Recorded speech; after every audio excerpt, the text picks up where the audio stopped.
So you may be asking yourself, why is Ed holding this awesome picture of a rainbow unicorn? And it actually ties into real estate and buying your first house.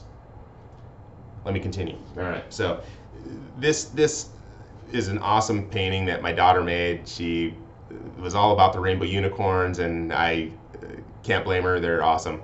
But how this ties into buying a house for your first time, oftentimes people get into looking for their first house, and they want to know where to start.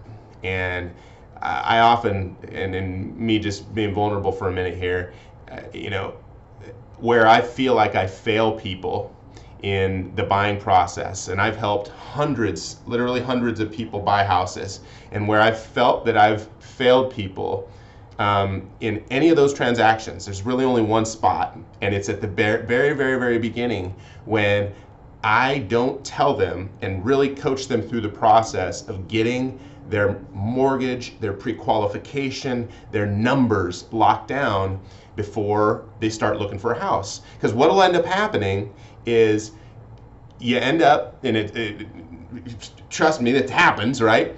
You're looking for a house. You think that the best thing that you can do is look online first and figure out, hey, let me see what kind of houses I like. But it's such the wrong approach, because then you end up finding the unicorn. You end up finding that house, or there's a good chance that you do.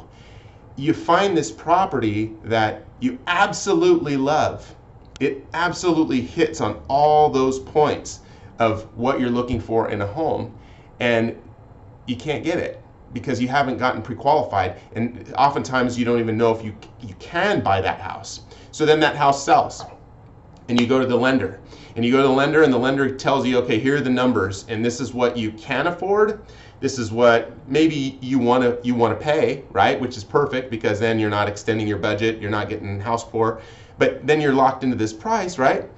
And you realize, rats, that house that I liked, maybe it was perfect and in my price range, maybe it was too high, so maybe not that big a deal. Maybe it was lower, okay? But the interim is, now you're looking for that unicorn. Now you're searching, after now you've got this prequal, every house that you run into, every house that you see, you are comparing to the unicorn that you saw, to that first house, the first one, right?